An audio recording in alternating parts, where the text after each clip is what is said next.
Kita seperti tidak tahu lagi membedakan yang baik dan yang jahat. Kita tidak bisa membedakan karena kebencian itu akan mengakibatkan kita melihat orang lain dari sudut pandang yang salah. Padahal hati nurani diberikan agar kita tahu membedakan tangan kanan dan tangan kiri.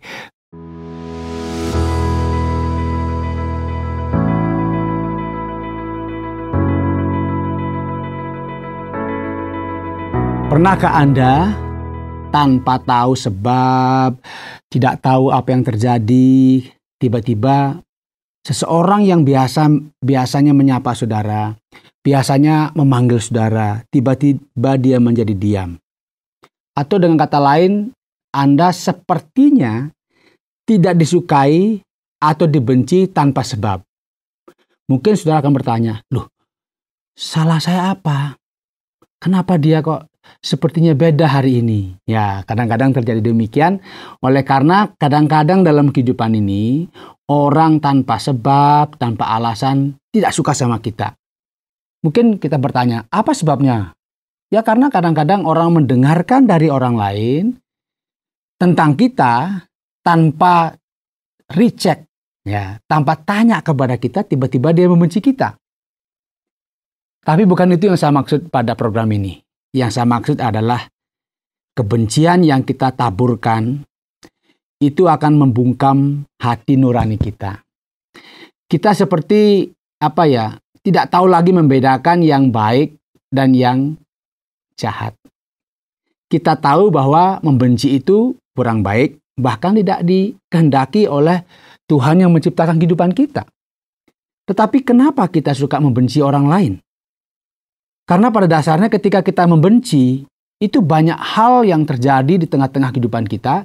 Bahkan kebaikan-kebaikan orang lain itu seperti tidak ada nilainya lagi karena kebencian itu. Itu saya katakan sebagai kebencian itu membungkam nurani kita. Nurani ditempatkan di dalam hidup kita untuk membedakan mana yang baik dan mana yang jahat. Tetapi karena kita membenci, maka kita tidak bisa membedakan. Karena kebencian itu akan mengakibatkan kita melihat orang lain dari sudut pandang yang salah. Karena kita kadang-kadang tidak mau tahu apakah orang itu benar-benar memang tidak baik berdasarkan omongan orang atau berdasarkan kenyataannya. Tetapi kita membenci saja. Dan membenci yang tanpa alasan itu memang pada akhirnya akan merusak kehidupan kita. Ya. Jadi dalam kehidupan ini, dimanapun kita berada, kita harus berhati-hati. Karena apa? Kadang-kadang orang itu membisikkan sesuatu kepada kita karena dia nggak suka dengan si A. Kemudian tanpa sebab, tanpa alasan yang jelas, kita juga ikut nggak suka. Yang ini saya katakan sebagai kebencian tanpa alasan. Bahkan kebencian dengan alasan pun seharusnya diusahakan untuk ditiadakan. Mengapa? Karena pada hakikatnya membenci itu akan membungkam nurani. Kita tidak bisa lagi berpikir yang jernih. Kita tidak bisa lagi berpikir dengan akal sehat.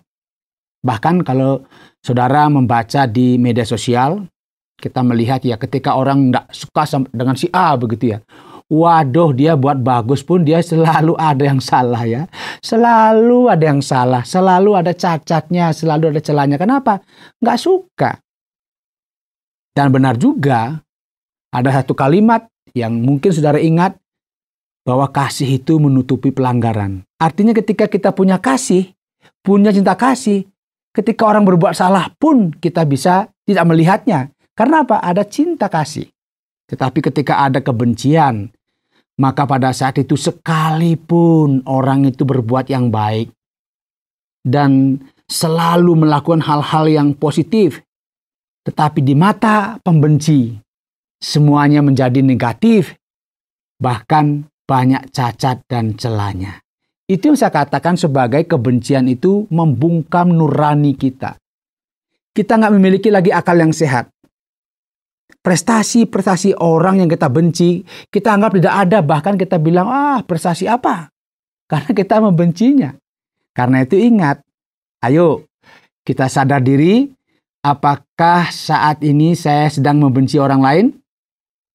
Atau kita punya perasaan gak suka sama orang lain? Ingat, jangan sampai kebencian kita membungkam nurani kita, yang menyebabkan kita tidak bisa membedakan mana tangan kanan, mana tangan kiri. Tidak bisa membedakan mana yang baik, mana yang jahat. Karena apa?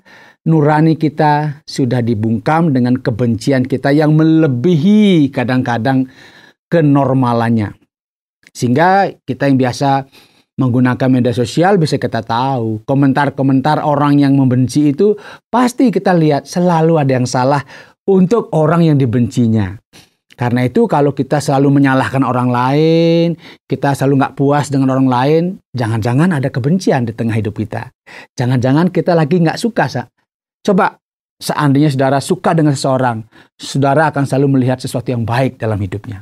Karena itu hati-hati, mari buang semua kebencian di tengah-tengah kehidupan kita, ganti dengan cinta kasih, karena kebencian itu membungkam nurani kita. Padahal hati nurani diberikan agar kita tahu membedakan tangan kanan dan tangan kiri. Bisa membedakan apa yang baik, apa yang tidak baik. Kalau ini kita kembangkan dengan baik, maka kita akan menjadi pribadi-pribadi yang selalu melakukan hal-hal yang baik di tengah-tengah kehidupan ini. Mari tinggalkan kebencian, kita ganti dengan cinta kasih, karena kebencian membungkam nurani, tetapi cinta kasih akan menyebabkan saudara berbahagia, dan dimanapun Anda berada, Anda akan melihat segala sesuatu dari sisi-sisi yang baik untuk kebaikan banyak orang. Kiranya ini memberikan inspirasi. Sampai jumpa dalam program inspirasi selanjutnya.